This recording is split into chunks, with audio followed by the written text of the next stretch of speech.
large-scale online meetings, and I'll be giving you my tips and tricks on how to do that effectively, beautifully, and also with style. So just going live in 1 minute, just going to check here that we are live, and then we will get going. So thank you so much to the expat women. You know, the expat women, first of all, offline, do an amazing job of bringing women together. We are live now, and I have attended and volunteered at their events in the United States, and I just feel like the quality of content and everything that they are doing, including this live stream, is so supportive of the community. So I just first want to start out with a many thanks to allow me to share my news and my information with you and my expertise. So I've been working remotely, and we have a remote team because my company, we do fashion tech. It's highly specialized. You know, people are around the world with like different kinds of knowledge, and we're not always in the same place, and flying there is extremely costly. So we do online meetings. And as we do online meetings, I started investing heavily into online event software. So last year we had our first online events, and wow, they were quite overwhelming. And I have some tips for you to be able to create a really good synergy between people. Right now, for example, I'm based in Beijing, China, where I've been in lockdown since December, and lots of people have been on this incredible learning curve to go online. So one of the most important things that I would like to advise you, no matter what tool you use, is get a clean background. The number one tip is get a clean background, because then all the attention and focus will be on you and what you're saying, and not on some, crazy things sticking out of your head, etc. Now, when I conduct online meetings, for example, for our live stream podcasts, I always check first two really important things. The lighting.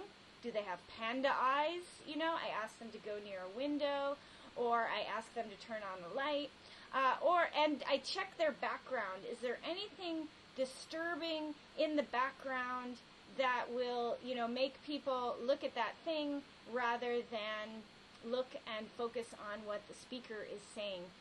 So oftentimes I'm like, could you move that bottle that's sitting on the table in the back there? So don't be shy to direct your speakers to clean up their background, because they're probably not aware of it.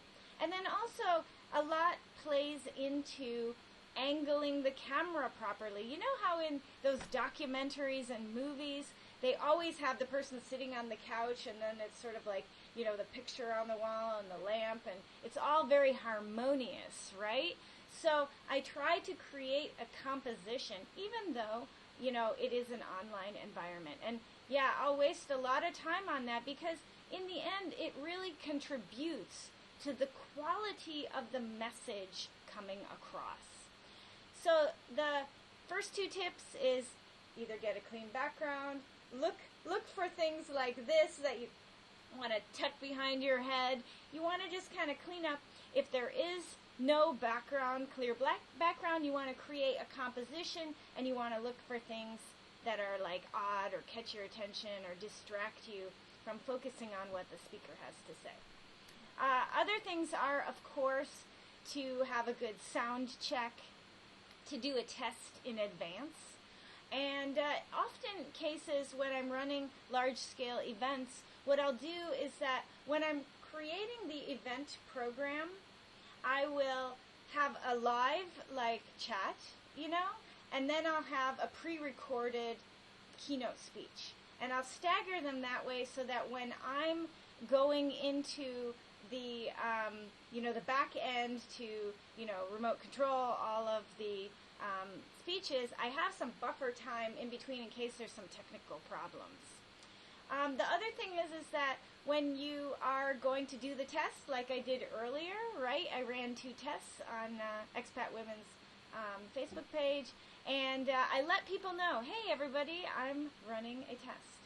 Another thing to take into consideration is that streaming is done in different frame rates and in different bit rates across different platforms. So my company, we can live stream on 6 Facebook pages, 6 YouTube pages, Twitter, LinkedIn, all simultaneously. But they all have different bit rates.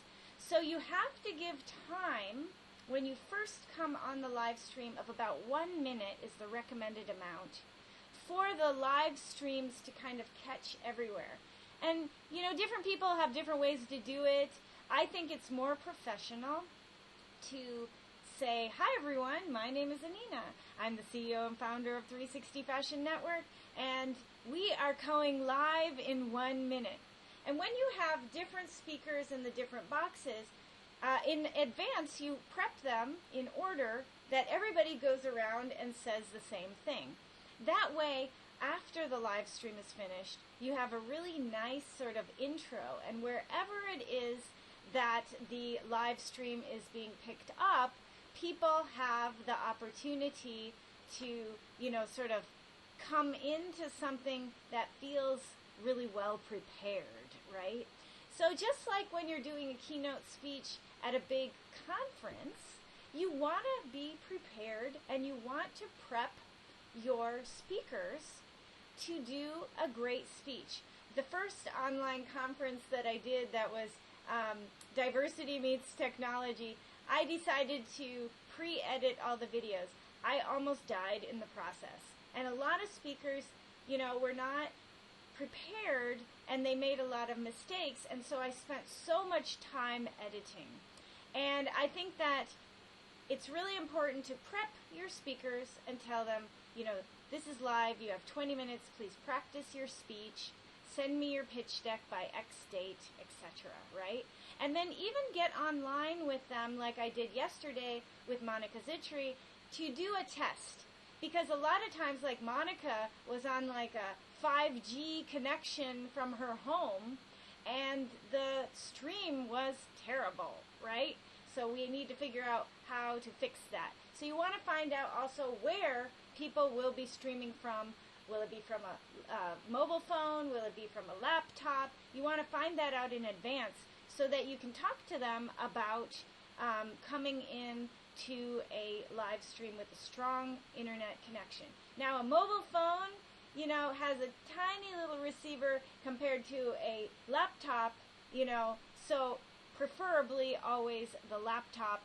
You know, Kat Schuler last year at the Diversity Meets Technology online conference, you know, she's so busy. I had to get her literally on Skype at midnight standing on the street, you know, and we did the intro there, and it was pretty crazy. This year, obviously, when she's speaking at this upcoming conference that I have on Saturday and Sunday, she will be at her laptop, you know. But that's also another point I want to make.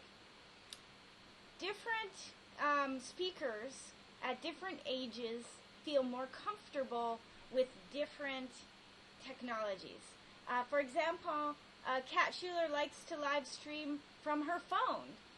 She does have a laptop, but she prefers to be mobile. She's a mobile-only person, you know, and so that, you know, needs a setup. You need to put a coffee cup behind the mobile phone to prop it up and get it up to face height so that you can get a really nice framing of the face and that you don't have someone coming in like this, or, you know, that you're chopping their head off. I hate chopping the head. I like to leave a little bit of space above for the person to breathe, and I like to show their shoulders too. And I think all of these aesthetic things that we don't maybe think about when we're having, you know, an in-person presentation play doubly and triply important when you're going online. Because online is a 2D experience right now, and so you really want all of the focus channeled on the speaker and what they're saying, and not be distracted like I said before, by things in the background, a blurry image, a bad sound quality, etc. Or, you know, the classic coming from the chin up sort of look, you know, double chin, and not good look, not a good look. So you want them to lift up their laptop. You want them to also prop up their phone. And the way I found to do it is you have to have coffee cup, something really heavy in the back, but then the phone tends to slip down. So you have to put something on the edge of the phone in the front so it sort of pins the phone into position. And that way you don't have like this, you know, seasickness of them moving around, or a lot of people like to put their laptop on their legs and then they bounce their legs, and you're like, don't do that, you're going to make everybody seasick. So again, having them put it on a table, having them prepared, doing a run through with them before, sending out an email to prep them.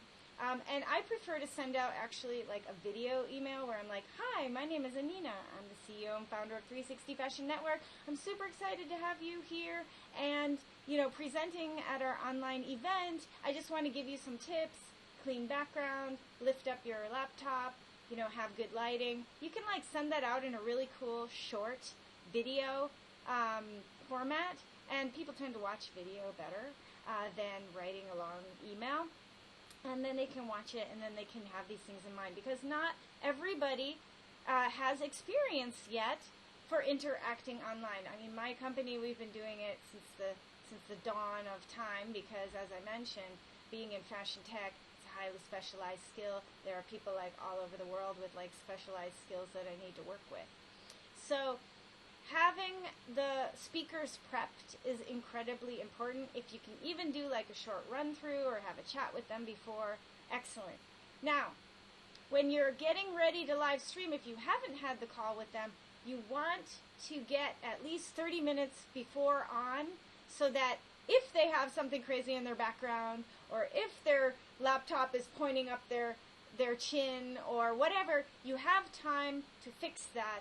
Or if the lighting is like giving them panda eyes, you have like enough time to fix that if you were not able to prep them before. Another thing I like to do when I'm going live is I do like about half an hour or an hour before, I like to do a quick video and say, hi everyone, my name is Anina, I'm the CEO and founder of 360 Fashion Network. I will be coming to you live in 20 minutes, in 30 minutes, or whatever time that is, right? This then preps the Facebook page, the YouTube page, the Instagram page, whatever it is, and it preps the audience to be listening for you. I mean, that's a little different in an online conference. There you have an email being sent out, you know, the day before, 1 hour before, 15 minutes before, etc., in order to alert people of the speech that will be live streamed. The cool thing is that before, the trend was that people sign up for a lot of webinars and then they watch them at a later date when it's convenient. If you really want to create a live event, then you really need to have compelling content and a reason for them to stop whatever they're doing, just like going to an offline conference, and take the time to be with you there. And so doing a lot of video live streaming where you're talking about the event in advance, where you're telling them what to expect, builds the anticipation of the event, right? And so then they're like, oh, I better block this time out in my calendar, right? I better do that. So again, in your strategy, you want to let people know in advance so they can take a minute to stop what they're doing and then tune into you. And when they tune into you, again, you want all the focus on you so that your message is extremely effective. Now, I like to have on my laptop also sort of like a notes. I don't have it here because I've been doing events forever, so it's kind of like I know exactly what to say. But in situations where I'm doing an interview with someone, I have sort of the notes, and I compress the one screen, and then I have the note screen sort of side by side, so that when I'm introducing someone, especially if they have a really complicated name that is like foreign and I don't know how to say it properly, I repeat it to them. I'm like, am I saying your name correctly? Am I saying your company name correctly? You know, right before I go live. And then I have that written down so that when I'm looking at that, it doesn't look like, you know, I'm looking down, or I have here today. That's like a really bad look. You don't want to do that. You want to be able to be looking forward and preferably looking in the camera. I mean, if you can't look in the camera, at least when you're looking at yourself, put yourself in the middle so that you're looking, it looks like you're interacting and connecting with people. Like right now, I'm looking deeply into your eyes. I'm totally looking into the camera, and just see how that feels for a minute right there. I know that we have like 10 people online, and please leave me some comments, you guys. I can see your comments and respond if you have questions. And then this is me looking at myself in the window, so then you can sort of see maybe the difference and how that feels, because I'm watching myself in case, I don't know, I do something weird. And it's only natural to look at yourself, right? So let's turn to now you're doing the live stream with the person, and you've got like 2 windows set up. I like to switch over to the speaker in full frame when they are speaking, so that, again, all the attention is being funneled to them. All the attention is going to their message. Because what is this internet live streaming thing? It's a big tube that we are jamming information down, and then it, whoop, comes out the other side to the 10 people that are watching right now on the Expat Women's, Facebook page, to the 5 people that are watching on Anina Net, and to the people that are watching on the 360 Fashion Facebook page. Like, right now, oh, there's 11 people, hi. Right now, I'm trying to help you, and I'm trying to communicate to you, and so we're jamming this information down this pipeline. And so we really need to be thinking of it as a workshop. I find that it's really helpful for me to think of that I'm really talking on the other side to you, and that I want you to, excel in what you're doing, and I want to serve you, and so I feel that the information that I have is super helpful. And so when the speakers who are coming on your podcast or your webinar or your online event, whatever it may be, we want them to take the center stage, right? And we want all the focus to be on them and their message so that they can help you. So I like to switch to full plane mode when they are speaking.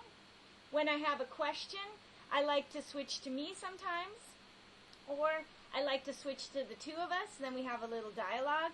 But when I see that their dialogue is going on a bit longer and I'm just sort of sitting there, I mean, that's not a really good look to have speakers like on any panel, right? You've seen it in like live panels. There's like 5 speakers, and then one speaker is talking an extended period of time, and the other ones are just kind of like sitting there because they don't have anything to say, right? So in a live video environment, you have the opportunity to then fill them completely in the frame, and then we don't even see the other speakers, and then when the other speaker starts speaking, you can switch to them being in full frame, and it makes for a really exciting conversation.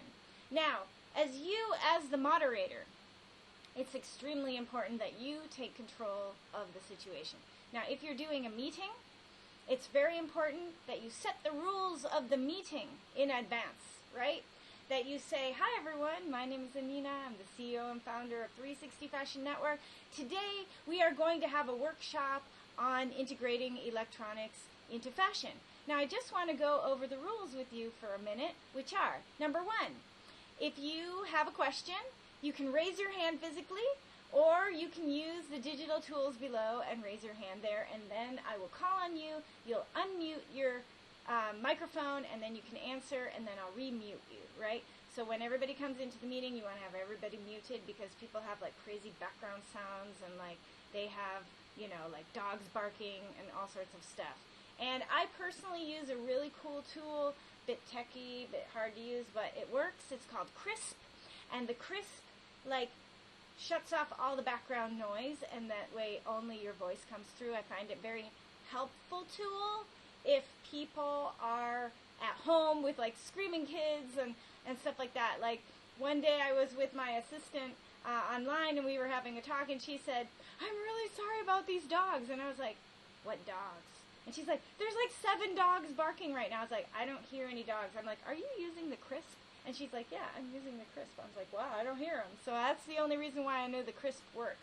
And it works really well for doing one-on-one interviews, and might help you even if you're doing your online podcast or your webinar at home. So back to the meeting. As a moderator, you need to take control of the situation, and you need to set the rules, you know? And so you have to insist on those rules, because people, you know, they tend to unconsciously interrupt other people, so you just like mute them, and then you let the person speak, and then you say, you know, I'm just going to remind you to please raise your hand, or raise your hand virtually, and I will call on you, and I'll give you the chance to speak, and I will unmute you, and then I will mute you again.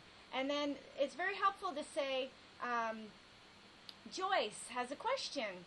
Joyce, I'm going to unmute you now. So that preps them that they need a second for me to unmute them, and then they will speak. And when they finished, back on the mute, and then I answer their question, right? So you really want to take control of the conversation. Now, I have been consulting for education companies in China and helping them go online and digital and figure out how they're going to teach their kids and make it like a really good experience. And one of the things in the beginning was these TAs, these women, they were not very techy. And one of them like didn't have glasses, and she was like this on the call. You really need to make your guests aware that this is a meeting, and they need to be, you know, full frame. Like I said before, I like to leave a bit of space here. I like to see the shoulders. I don't like talking heads like this is like not a good look. You don't want to be doing this.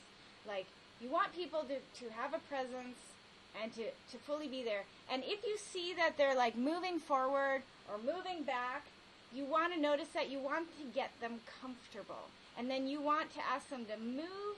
You want to see where they're really comfortable. If they're really comfortable leaning in, then you're going to want to ask them to move their computer or their phone backwards, right? Because you always want to have a little bit of space, a little bit of breathing space, right? And you want to make them aware that if they're going to lean in like this, you know, that then they need to, if they're comfortable like that, they need to move the computer backwards, right? Because what we're trying to do here is create a room experience, as though we are all sitting in a room. It's just that you can't see, you know, if I was wearing pajama bottoms or not, which I'm not. I'm actually fully dressed. But, you know, you can't see that from here down, but I'm at shoulder level. I'm at eye level. It feels as though we are in a meeting together as people, right? And I think that's incredibly important.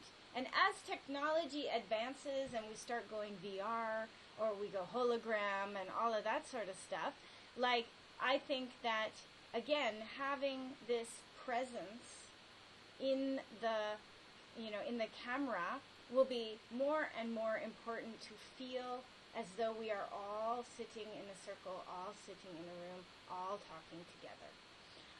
So prepping your you know, meeting members is extremely important. Now, on really large meetings with over, let's say, 30 people, you don't want to have everybody's camera rocking, right? So again, in advance, you can ask them to upload a photo of themselves as an avatar, you know? And this is really helpful because it still gives the feeling that you know who you're talking to as the presenter. You can like scan through and see people's faces, but you're not sucking up all the bandwidth with, you know, 30 video feeds going on. That's like can break your browser, you know. If you don't have the right software, it can really like break your event down. So you want to, of course, use the right software for the tool. Zoom is really good up to a certain amount of numbers. Live webinar is like really good up to a certain amount of numbers. But when you start getting over those numbers, you need more robust back end, you need a CDN online system, etc. that can handle the load of all of those people. But an easy way to sort of manage that is everybody's video is off and they have a nice photo of themselves, and then when you call on them and you unmute them, they turn their video on so that everybody can see them. And then you make them in big frame so that all the attention is on them and they feel that they are part of the meeting. Because what, again, happens in a real meeting? We're sitting in a circle, talking, and we have more data. We have sights, we have the six senses, and seventh sometimes, right? And we are also having body language and feedback. Well, in a 2D environment, you're not really having that additional information of what they're doing with their hands, or are their feet crossed, or whatever. So you really need to, clarify what they're saying. Many times I will repeat what they said, and I'll say, I just want to repeat what you said to make sure that I understood it correctly. Blah, blah, blah, blah, blah. This is what I understood you said. And then they say, no, that's not what I said. What I meant was blah, blah, blah, blah, blah. And then I say, okay, let me repeat it back to you. This is in highly technical conversations where maybe you will be project managing a whole team. I've commandoed up to 200 people, online and had them all like talking and telling and, dealing and virtualing and everything, because I kind of like run that thing like commando, and I set the rules in advance, like I said, set everybody up in advance, and then I have the protocol, and everybody follows the protocol, and after a while everybody gets used to it and it becomes the norm. But sometimes newbies really, are newbies, and you have to educate them. But especially in highly technical or project managing meetings or any kind of, client meeting, you're going to want to repeat what they said, because you don't have all this other data, of the six senses coming through. So, things can be easily misunderstood, and sometimes people don't use real clarity in what they're saying, right? So you want to say, I just want to make sure that I've understood what you said, blah, blah, blah. Is this what you meant? That's in meeting situations. Now, when we start getting into then, more skills and you're a bit more savvy, you also will be using the chat feature. Now, it's really annoying when the moderator is like talking and then they're like sitting over here on the chat with like this look going on. Not good. You want to have two people in the meeting. One person is reading the comments, and there's one person who's always keeping the eye contact with the audience, right? And then that phantom person can say, hey, and we have a question from the audience. And I have no questions, and there are 7 people online right now, and I would love you to leave some questions below because I can see them and I can answer them. But in any case, it's really nice to have someone read those questions so that you're not like suddenly turning into this and you're like, what? And you're searching like, bad look, you don't want to do that. Absolutely, totally bad. So, I hope that my rundown of tips and tricks on how to create amazing events will help you create a better, more collaborative environment online. And if you'd like to see how we do it live, this Saturday and Sunday, March 28 and 29, I have the Digital Fashion Online Conference, which is at digitalfashion.360fashion.net.